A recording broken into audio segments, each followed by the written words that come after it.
So continuing with the theme of the Disney Investor Day, because such a big event, I'm going to have to split this into three different videos. We're now going to cover the world of Marvel, which for me personally is, oh God, we are going to have to, oh man, we've got some good stuff to talk about. We've got some very good stuff to talk about. So I'm going to start off with what was the cherry on the cake, the creme de la creme of the event for me, is we got the reveal that John Watts, which just, as a side note, is an incredible choice, is going to be directing the Fantastic Four movie for Marvel Studios. Growing up, right, there was kind of three Marvel worlds that I was obsessed with. If you were to split them up a little bit, there was the world of Spider-Man, grew up on the animated show, absolutely loved it. There was the X-Men, I also grew up on the animated show and loved it. And also the Fantastic Four, I grew up on the animated show and loved that. And all three of those characters, or those worlds, sort of within the Marvel Universe, were of course brought onto the big screen, and that kind of helped my love of those characters kind of become as strong as it was and as strong as it is now. As you know, the Raimi films, the Fox films really did help from the Fantastic Four and the X-Men stuff, and basically my love of those characters was such a high peak growing up, and it's still like strong as ever now. But what I loved about those characters is that they were so different to anything I'd ever seen before. My favourite superhero was Batman, but I'd never seen a character or a set of characters like the X-Men or the Fantastic Four or Spider-Man.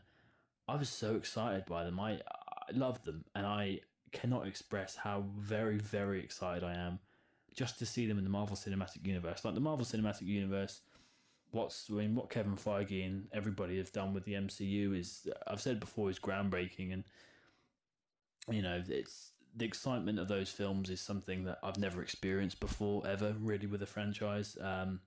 Not as sort of as high as it is anyway, but to just think that, you know, this universe is now starting to come full circle is so exciting. You know, the X-Men are coming as well. But we now know the Fantastic Four are coming, and we kind of knew anyway, but to get an official confirmation, that was such a nice surprise. And again, I didn't expect anything from Phase 5 to be announced at this event, so that was very cool. That was a really cool moment for me. Man, that was good. And again, like I screamed like a little girl. I was like, "Oh my God, I can't believe it. Oh my God, Fantastic Four!" That was nice, and he sort of revealed it at the end as well. So I was like mind blown already. I barely sort of see the screen. I was like twitching. I was like, "Oh my God, what's coming now?" And then he revealed that. What a bloody thing to announce. So mental, absolutely mental. Of course, we also got the reveal. Sort of a few more kind of little sort of twiglets of information regarding all the other movies that are coming. We've got a little bit of information on Shang-Chi, which I think is such an exciting movie. Growing up, I was obsessed with Jackie Chan and karate and that kind of world. So Shang-Chi is something I'm very excited about. I just also love saying Shang-Chi. I always thought it was pronounced Shang-Chi, but Kevin Feige pronounced it Shang-Chi, so I'm rocking with that. So I'm really excited for that film, actually. Yeah, that's definitely up there for me. What else did we get? We got the trailer for Loki, which again looks amazing. We got the second trailer for WandaVision, which is something I think is really a really fascinating idea for a show, actually. So that'll be cool. That'll be really fun, actually. We've got a little bit of information on the Eternals, which we did find out relatively recently that it's been delayed quite heavily into next November, which is a shame because I was really looking forward to that movie. But, you know, it's something to look forward to next year, so that's something to look forward to. So we've got that. Falcon and the Winter Soldier looks epic. God, what else did we get? We got a little bit of information on Doctor Strange in the Multiverse of Madness. God, I love that title. I just love saying it. We got that. We also got a little bit of, Kevin Feige confirmed that it will tie into Spider-Man 3. And of course, it's been a very good week for Spider-Man fans because certain rumours have been circulating around the web, pun intended, regarding two potential characters coming back, two certain actors who have worn a certain red and blue suit might be returning to a certain role. You know what I'm talking about. Basically, that Tobey Maguire and Andrew Garfield might be coming back, which is very. I mean, I can't even go there because I'll just mumble and stutter as I normally do anyway. Won't be able to string a sentence together. So that'll be just like mind blowing. I mean, that'll be for a potential future video, but yeah, stay tuned for that because if that happens, there'll be. I mean, yeah, there'll be a lot of excitement.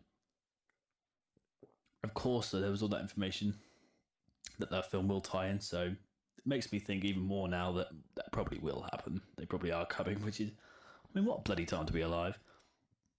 We got that. I mean, God, what else did we get? We got information on What If, which I think is a really fascinating idea for the show. For just for any show, I'm obsessed with animation anyway. I think it's such an incredible art form within a world of storytelling. And the idea for the show is actually really strong and really interesting and really fresh. Nothing like that, as far as I'm aware, has ever been done before. Like, not in a comic, sure, but not in like a movie or a show or anything. So that's a really cool thing, and it's animated as well, which is an interesting thing for Marvel because they tend not to do as much animation as maybe DC or like another company. So that's something I'm really interested in.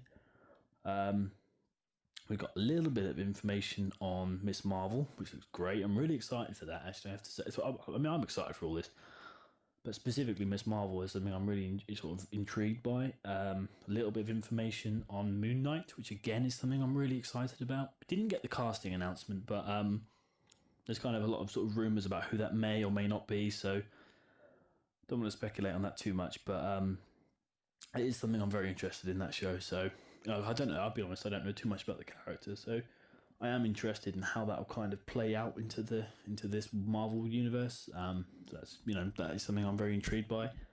What else did we get, man? We got Hawkeye. Oh my god, Hawkeye. I love Hawkeye, and I'm so happy we finally know who's playing Kate Bishop. But if you've obviously been following set pictures recently, you probably know anyway, but it is Haley Steinfeld, which is like casting perfection.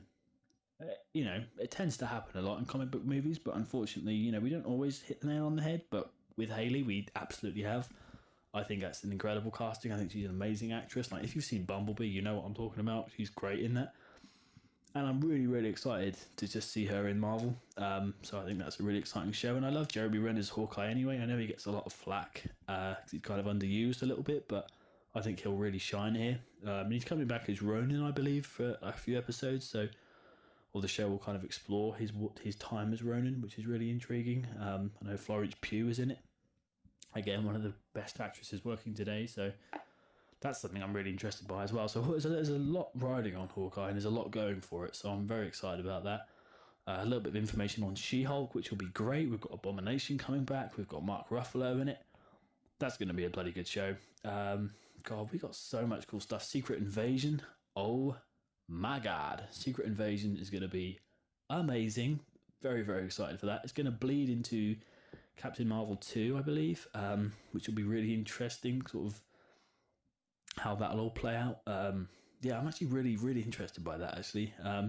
Cool idea for a show as well. I haven't actually read the graphic novel yet, so that's something I must do before the show starts, but that's something, for me to do and enjoy, hopefully. But yeah, I am very, very excited about that. Of course, we got the information and the confirmation, in fact, on Ironheart, which is, there've been rumours about it, but I hadn't sort of really thought that it might happen, but they're doing it, which is great, actually. I have to say, I'm really interested in that. And I do have to say, because there is also the War Machine show coming, I'd have thought, because the premise for the War Machine show is basically it's Tony Stark's worst nightmare. What would happen if his armor or his technology got into their kind of wrong hands? And I think basically that's kind of, they should have kind of bled that into the Ironheart show, maybe. They could have done something with that there, and maybe had War Machine in Ironheart, maybe.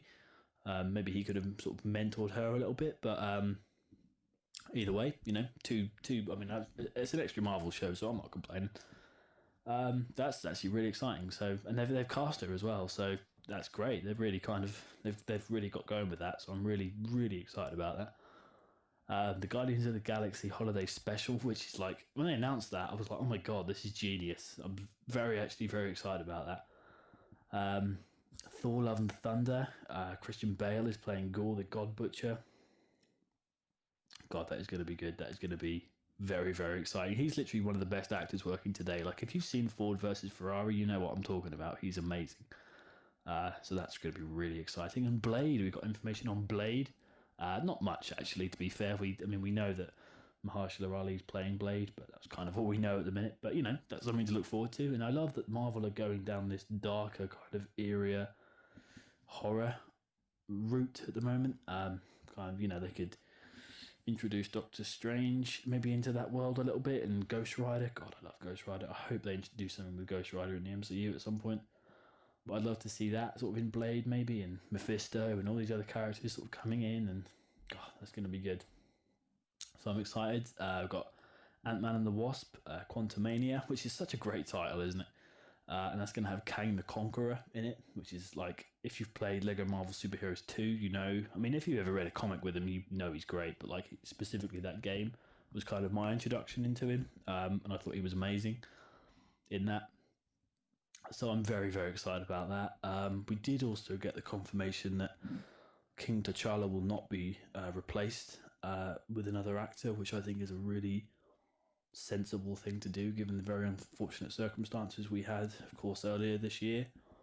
And I think that's kind of the best route possible in the kind of circumstances that the world of Wakanda is such an important sort of set of characters, and it is an important world within the Marvel universe, and I think it is something that still needs to be explored. I think that given those circumstances, it would be the right thing to do. So I think that's kind of a good thing that Marvel are doing going forward, because they'll of course honor the phenomenal and influential life of Chadwick Boseman. So that's something I think they'll do really, really well. And I think it kind of is the right thing to do, really. But that's again, that's something that they don't need to. I don't think they need to worry about that too much at the moment, that movie. They are still sticking with a 2022 release date. So, God bless you, Disney, because that's obviously not an easy thing to do. So I really respect you for that. And it's just it was a really good reveal, actually. The slate we had from Disney, at this Investor Day. We've got so much cool stuff coming, and it is a really good time to be a Disney fan. It really, it is. There's so much great stuff coming from the world of Marvel, and of course, this is just the Marvel Studio stuff. We are supposedly going to be getting some kind of reveal regarding Spider-Man at some point soon this month. So, fingers crossed for that. But I'm very, very excited for that. Very, very excited.